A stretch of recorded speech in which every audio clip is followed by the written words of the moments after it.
Hello lovely viewers, আসসালামু আলাইকুম। এচে kitchen চ্যানেলে আজকে আরও একটি নতুন রেসিপি দেখার জন্য সবাইকে ওয়েলকাম জানাচ্ছি। আশা করছি সকলেই অনেক অনেক ভালো আছেন। আজকের পর্বে তৈরি করে দেখাবো চিকেন তেহারি রেসিপি। আশা করছি ভিডিওটি সকলের কাছে খুবই ভালো লাগবে। তো চলুন রেসিপিটি দেখে নিচ্ছি। প্রথমে হাফ কাপ সরিষার তেল দিয়ে দিচ্ছি, 1 কাপ পেঁয়াজ কুচি দিয়ে দিচ্ছি, কাঁচামরিচের ফালি দিয়ে দিচ্ছি। আমি মাঝখান থেকে এরকম করে ছিঁড়ে নিয়েছি। 1 কাপ তেজপাতা মাঝখান থেকে ছিঁড়ে দিলাম, 4টে এলাচ দিয়ে দিচ্ছি আর 2 টুকরো দারচিনি। এখন পেঁয়াজটাকে কিছুক্ষণ ভেজে নেব। গরম মশলার সুন্দর একটা ঘ্রাণ আসতেছে। এই পর্যায়ে এখানে দিয়ে দিব 1.5 টেবিল চামচ আদা বাটা আর 1.5 টেবিল চামচ রসুন বাটা।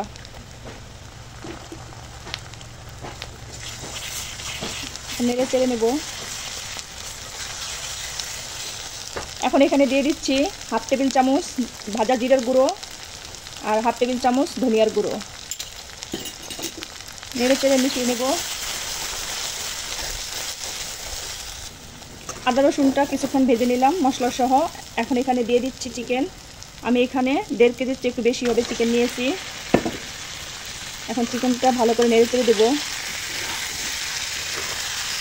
চিকেনটা ভালো করে ধুয়ে পানি ঝরিয়ে নিয়েছি।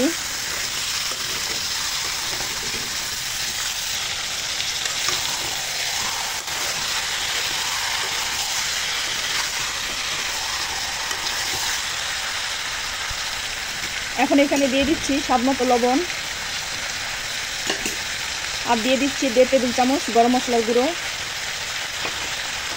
এখন আবারও ভালো করে নেড়ে চেড়ে নেব।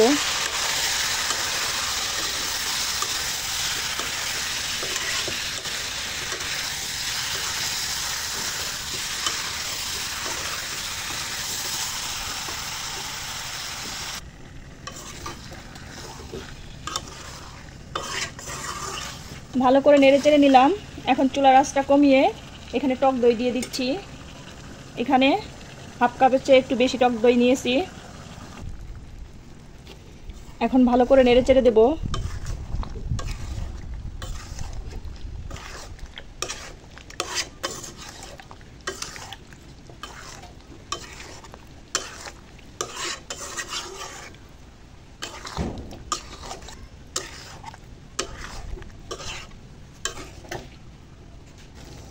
ভালো করে নেড়ে চেড়ে নিলাম। এখন চুলার আঁচটা কমিয়ে ভালো করে মাংসটা সেদ্ধ করে নেব, মানে কষিয়ে নেব ভালো করে।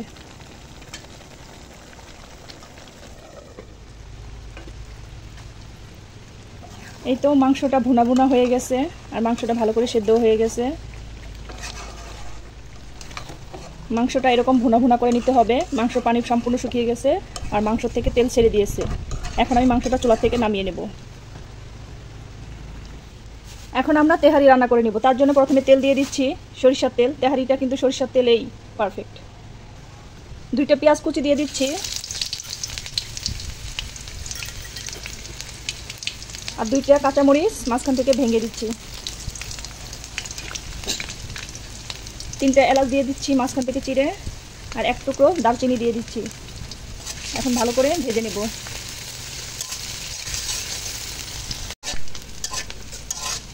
আপনারা চাইলে এই সময় একটু আদা রসুন বাটা দিতে পারেন, তবে আমি আদা রসুন বাটা দেব না। পেঁয়াজটা ভাজা হয়ে গেছে। এখন এখানে চাল দিয়ে দিব। আমি এখানে মেজারমেন্ট কাপে 4 কাপ পোলা চাউল ভালো মানে আধা ঘন্টা ভিজিয়ে রেখেছিলাম। তারপর ভালো করে ধুয়ে পানি ঝরিয়ে নিয়েছি।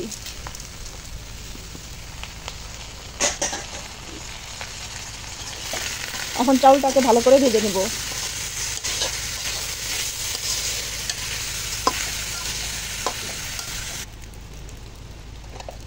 এখন এখানে হাফ চা চামচ কালো গোলমরিচের গুঁড়ো দিয়ে দিলাম। এখন ভালো করে চালটাকে ভেজে নেব।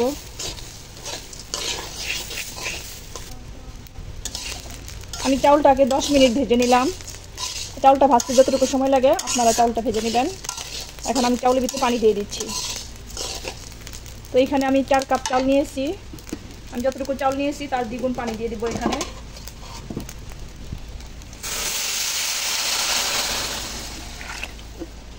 আমি 4 কাপ চালের জন্য এখানে আমি 8 কাপ পানি দিয়ে দিলাম। পুরনো চাউল হলে যতটুকু চাউল নিয়েছেন তার দ্বিগুণ পানি দিবেন, আর চাউলটা যদি নতুন হয় তাহলে দ্বিগুণের চেয়ে একটু কম দিবেন। হাফ কাপের মতন পানি কম দিলে তাই হবে নতুন চাউল হলে। তো এখন এখানে আমি স্বাদ মতো লবণ দিয়ে দিচ্ছি।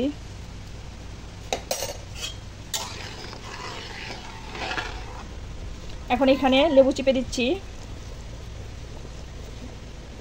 এখন ভালো করে নেড়ে চেড়ে ঢাকনা দিয়ে ঢেকে কিছুক্ষণ রান্না করব।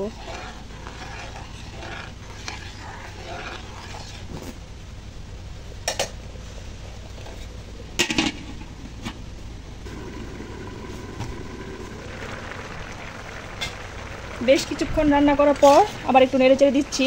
এই দেখুন পানিটা নিচে চলে গেছে।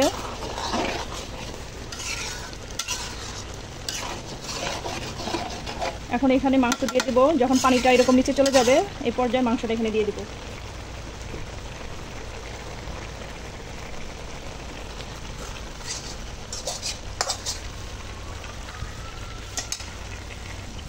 এখন এখানে 5-6টি আলু বোখরা দিয়ে দিচ্ছি, আর দিয়ে দিচ্ছি 7-8টি কাঁচামরিচ মাঝখান থেকে যে কিনে নিয়েছি।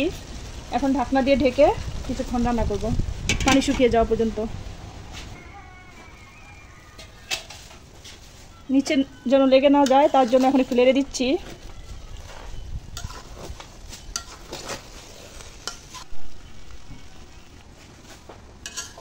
ভালো করে নেড়ে চেড়ে দিচ্ছি।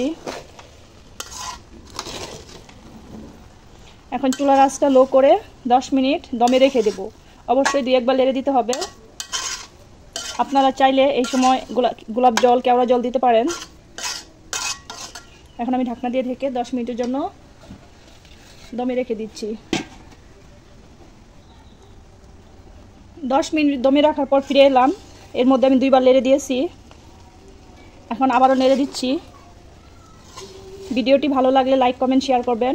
আমার চ্যানেলটিকে সাবস্ক্রাইব করে চ্যানেলটির পাশেই থাকবেন। তো তেহারিটা যত লো আঁচে রান্না করা যায় তত ভালো লাগে।